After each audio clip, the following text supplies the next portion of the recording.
good conversation here. We'll hopefully get you out by 7 o'clock. We're not known as the people that talk. We have a lot to say generally. Those of you who have been a student under our youth ministry, we like to talk a little bit. So we're going to try to speed talk tonight. We're going to do the speed talk relationship talk. No, I'm just joking. All right, so tonight we're just grateful that you guys are all here. We know that you guys are all of the people we love in the same room. It's incredible. And I know some of you guys, you're just here to hear the story and you're like, tell us how this all happened. And we're so grateful for that. But maybe some of you are like, let's do this thing together and let's start a church. Well, you're in the right place, So this is going to be a fun time tonight. Buckle your seatbelts. We're going to tell the whole story. Really what we hope everybody gets out of this night is God called us to do something big. And I believe that there is a dream inside every one of your hearts. For some of you, it's pushed way down in there. And for some of you, you're about to start doing something big. And we just hope that our story tonight would just encourage every one of you to say, you know what? If God calls us to it, that he's going to put all the pieces into place. So wherever you're at in this journey, if you guys are here because you're like, man, God is really tugging on our hearts and we think we might join your church, that's awesome. And if you're just here because you love us and you want to hear our story, that is awesome too. We're really glad you all are here. Yes, we want to honor just a couple people. First, we want to honor our senior pastors, Pastor John and Chris. They are incredible pastors, and we have been working here for 8 years, and we've got the pleasure of working under them.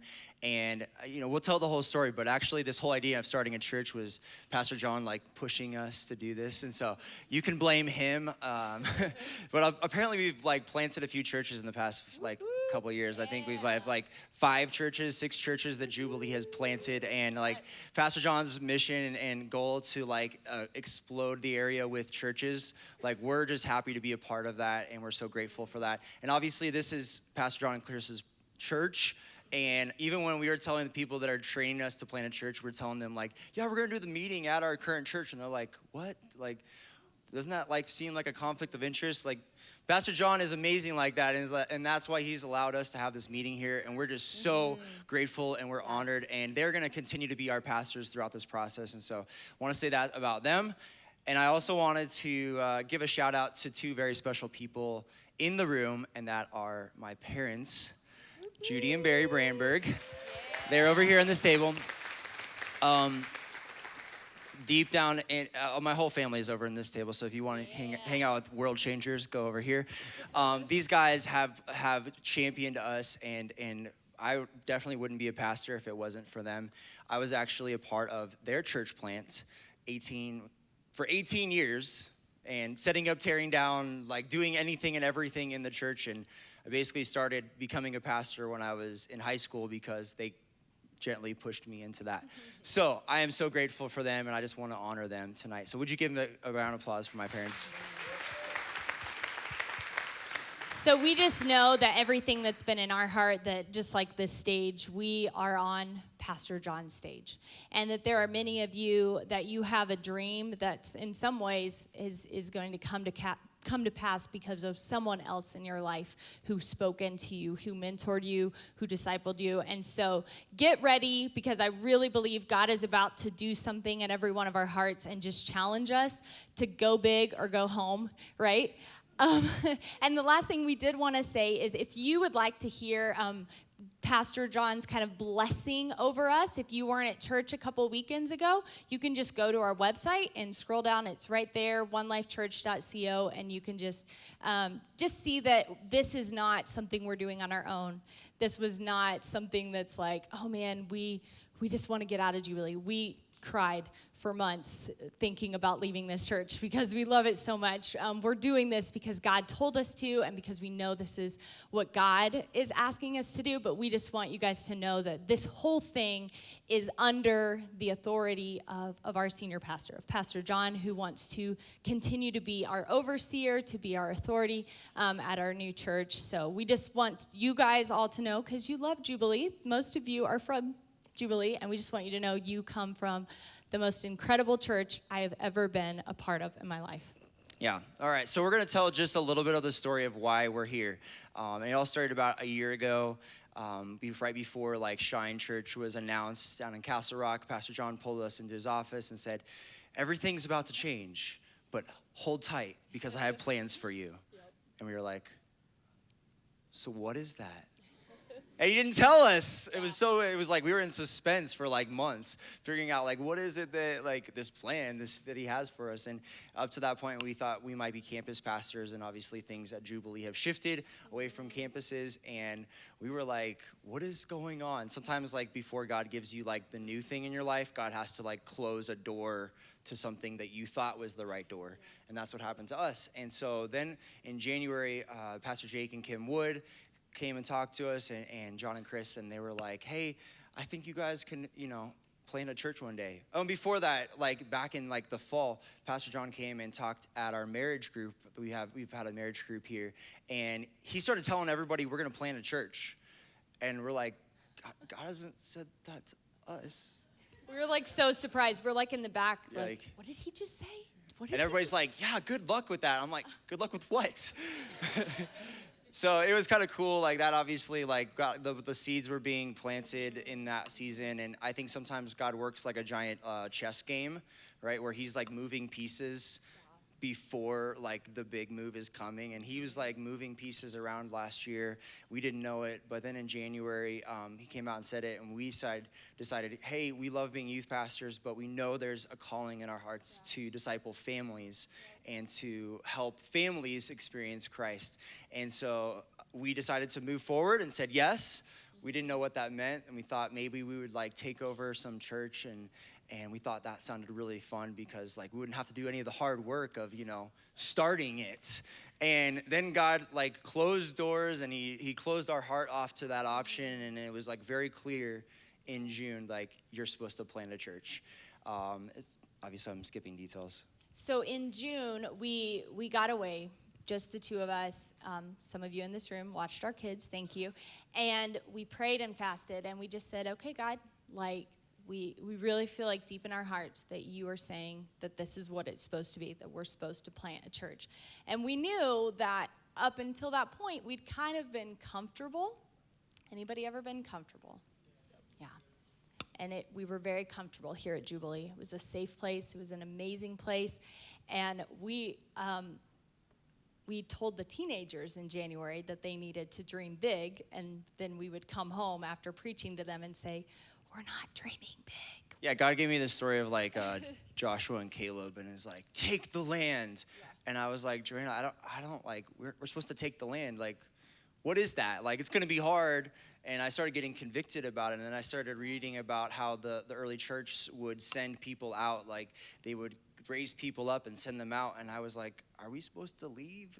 And it was confirmed in June, like that is what we needed to do.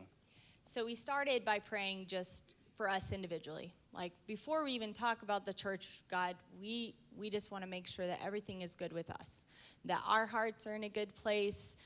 We prayed for vision for our families. We encourage you guys to do that. Get away, just you and your spouse, if you have kids, and pray and ask God to give you dreams for your kids and for your marriage. And so we started with that, and God gave us so many cool things. And then he led us to the verse, Psalms 127, and if you don't know that verse, it's like, it's so good. It says, unless the Lord builds the house, the laborers labor in vain. And the idea is that for us, we wanted, if we were supposed to plant a church or supposed to start a church, we wanted this to be built on Christ. Yep. And we wanted it to be built on not our work or not like what we can do, but what God can do. So then we kind of gave it back to God, and we're like, all right, God, if this is supposed to happen, like, you got to do it, right? Have you ever done that? Like, all right, like, if you're telling me to do this, you better start doing this, and it's going to have to happen, and it's not going to be something we do, right? So we'd grab hands, we'd pray. Yeah, we'd just hold hands, and we'd just say, okay, God, here's what we need to hear from you. We need to hear this about our kids, or we need to hear this about the church. And we'd hold hands, and we'd just close our eyes, and we'd wait, and he would speak. And we had those big sticky notes that you can, like, poster board size, and we just filled it with vision and dreams and things that God told us, and we put it all the way around the room in the cabin. And one of the things that God had spoke to us very clearly was the story of Peter stepping out of the boat. and just how really our boat has been amazing, Jubilee. Our boat has been awesome, but that Jesus was saying, do you trust me? Are you willing to step out of your comfort? Are you willing to step out of what you know? Are you willing to step out onto the water and pray that you walk? Knowing that we could sink, right? That 80% of church plants fail. I don't know if you knew that. We'll get back to that in a minute on how God has bigger plans. But it was that whole fear of, okay, God, what's going to happen? And all of a sudden we started seeing all the wind and the waves, and this could be really hard, and we have to leave everything we've known. And what we felt like God said is, you know what, you can stare at the wind and the waves all day, and they may be even true. Some of these things that you guys you have dreams, but you also have the fears. You have the wind and the waves, and some of the things you're looking at, they may be true. Maybe they will be hard. But that's not what God said. He said, when you look at Jesus, right? When Peter was looking at Jesus, he walked on water. And when he looked at the wind and the waves, he sank. And so we knew that what God was saying is just, like he said, build this on me. Just look at me, and I will give you every step that you need to take. Yeah, so then over the next couple of days, we have 4 children, if you didn't know that already. Sometimes it's hard to hear from God when you have kids, like, screaming at you, right? So those of you who have children, like, I would encourage you, like, give somebody else your kids and listen to God, right? And that's what we did. We just continued to seek God, and he would tell us more and more about what we're supposed to do. And we decided, like, hey, what are we going to name this church? Because we want to, it's confirmed we have to start. We want to start this church. And God, we put up all this sticky board of, like, all these names, and we're like the River Church and, like, the Lake, any kind of, like, anything you could think of, we had it up there. Yeah. And I was like, I don't really like any of these names. Like, these names suck. And I was like, if I'm gonna pastor this church for the rest of my life, I better like this name, right? Yeah. And so God brought back into my memory the moment when I was called into ministry, and the moment where, well, actually, I was called into ministry, but I was running from it for a little bit, and then I was like, anyway, I'll tell the story. I came across this poem, and it's by a missionary, and it says, "Only one life, it will soon be past. Only what's done for Christ will last." And I heard that story, and I heard that poem back when I was 20 years old or so. And I said, that's going to be like the vision of my life. Like, I want to invest my life into something that matters, into something that lasts. And I knew at that moment when I was reading that poem, and it kept reverberating with me, that the only thing that will really last is people in heaven. Is people that come to know Jesus here on the earth. And in one day when we get to heaven, those people saying, thank you for telling me about Jesus. I'm here because of you. And I could not shake that poem for years. And that is why I decided I wanted to be a pastor. And so when we're thinking about the name, I was like, hey, like, we have this vision of a name called OneLife. And it was actually something that we had actually already created a 501c3 for it 8 years ago. And God was like, I still have plans for OneLife, and it's going to be a church now. It used to be a student ministry, and now we're going to transform it into a church. And people are going to find Jesus. They're one person at a time is going to come into your church, and they're going to find Jesus in one moment. And you're going to help people discover their purpose to use their one life for Jesus. And I was like, we were both like jumping off the walls at that point. And I was like, that's the name, praise. It was so good. So he gave us the name, he gave us the vision statement, mission, how we were going to run small groups. God gave us our core values. We already, like he said, had the 501c3. We decided, we started praying about which organization we should go through to help us plant this church, and God put ARC on our minds. If you don't know, ARC is a church planting organization. They've planted over 800 churches. Jubilee is actually an ARC family church, meaning that we kind of joined with ARC after they started, because Jubilee has actually been around longer than ARC. But ARC actually helps church planters a lot, and they help us by giving money. They've given us a coach that's going to walk through this whole process with us. And so I said earlier, 80% of church plants fail. So some of you, when we said we were going to plant a church, you were probably like, oh, I know somebody who planted and failed. But here's what you need to know. With ARC, 93% of ARC church plants succeed. 93%. After 5 years. After 5 years, 93% are still going. So it's an incredible success rate. They have a lot of strict things that they want us to do, that they're like, we've studied and we know what works best. And so it's been such a blessing. So just so you guys know, we have multiple coverings, multiple authorities in our life, multiple people that are helping us and just showing us what God, really like how God wants us to start this church. So it was like God spoke to us, and then now we've had that covering. And so we came back to Pastor John and we said, look, here's all the things. We actually, like he said, we had this binder and we're like, here's all the things God spoke to us. And he just kept saying, wow. We're like, is that good? Yeah, he was so excited for us. And we were like, oh, what does that mean? And he's like, I meet with so many church planters, and you guys have no idea. You are so far along. God has spoken so much to you. And he said, when do you think you're going to start? And we're like, oh. And basically, when we were in the mountains, we knew that we wanted to start. We had the vision, the mission, the ideas, the strategy, who we were going to plant with. But the two things we didn't know exactly, we had an idea, but we didn't know exactly the timeline of when this was going to happen. Yep. And when we originally talked to Pastor John, he was like, hey, I think you're going to be involved in this 2-year process to stay here at Jubilee and learn what it means to be a senior pastor, and you can learn from this person here and this person here, and eventually you're going to come back to me and say it's time. And so we were like, okay, we're in this 2-year process. This is going to be fun. We came back and we're like, this is it. And all of a sudden he was like, I don't know if I'm supposed to tell you something. We're like, what? Like, tell us, please. We want to know. He's like, I think God's telling me that you need to move faster. And he's like, I think I got this picture of like a can of gasoline, and let's just throw the match on it and watch it explode. And it's like ready to explode. And we're like, okay, we're planners, and we were like, we want to fundraise and have all these things done. And he's like, I just feel that God's going to just bless this, and it's just going to take off.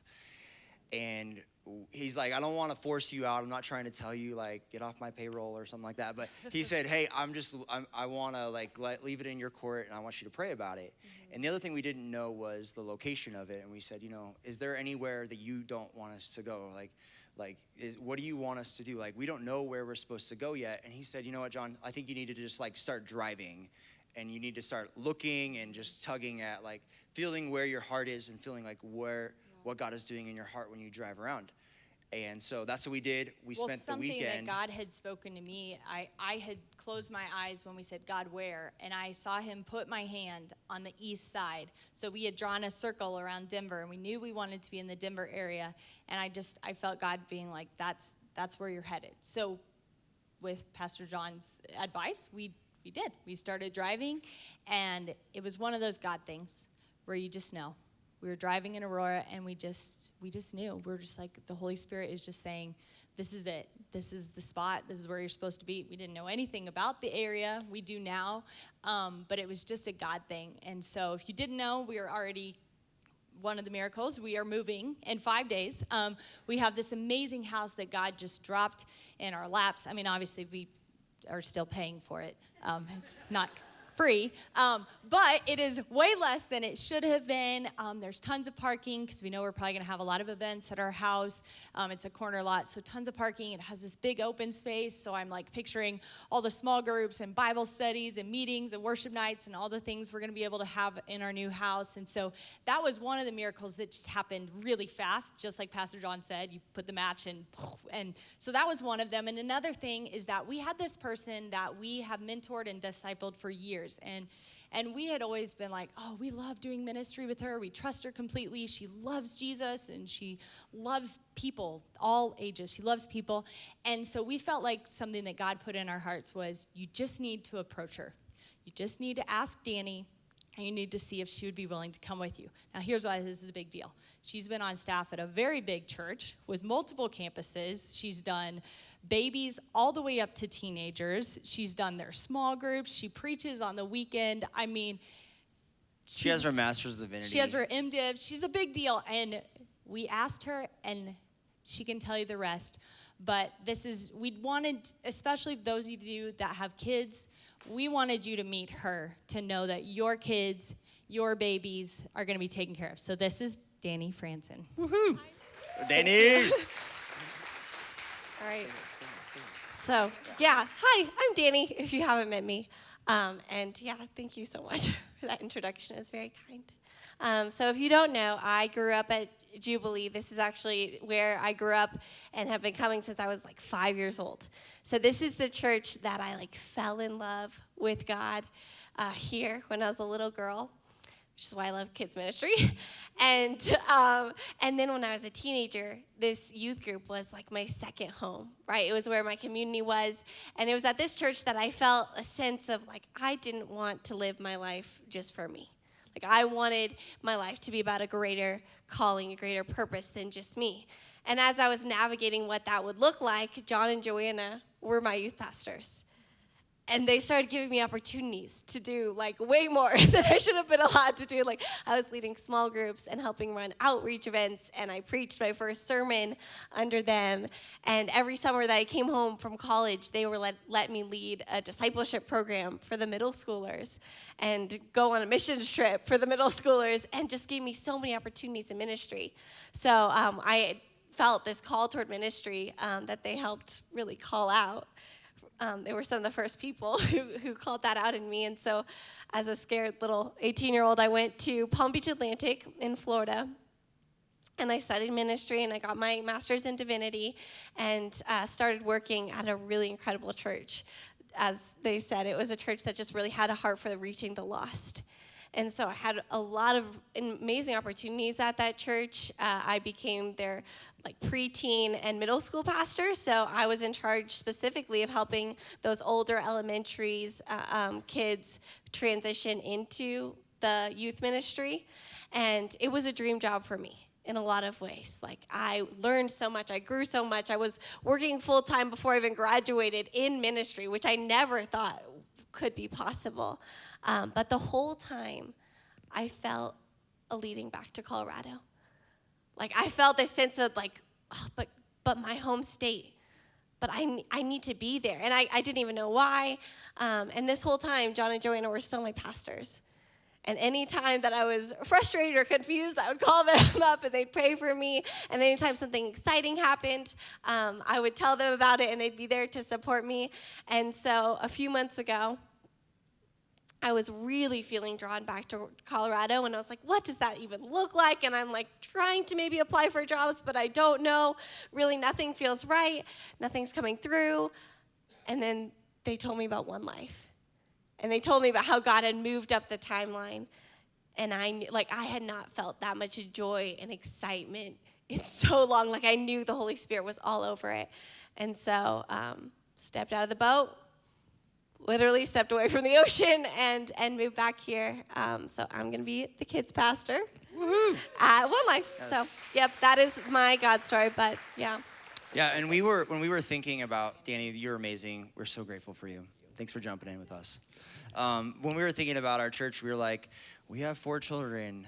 We are going to have lots of families with lots of kids. And we're like, we need the best person to take care of our children. And Danny is literally the best person we could ever find to take care of our children. And we are glad she watched our 4 children this week, and she got a dose into our life, and God bless her. So thank you. So we're just going to say a quick thing about some vision, and then we're going to tell you just some next steps, and we want to get you out of here. So we came up with some phrases of just kind of the vision that we see for the church. And something that people have been asking us is what is this church going to look like? Are you going to do small groups? And we're like, I think so. Obviously all these things, these question marks, we don't know all of the details of the programs that our church is going to have or or all of the details of how it's going to look, but we do have some core values, some things that God has like said, your church is going to do these things. And so we have some statements that we put together, and the first one is this. We said, we see a church that is using our OneLife to go after God-sized dreams. And you have God-sized dreamers in the room, right? Pastor John talked about it, the hairy, audacious, big, huge goals. Like, we want to raise up people that have those kind of goals.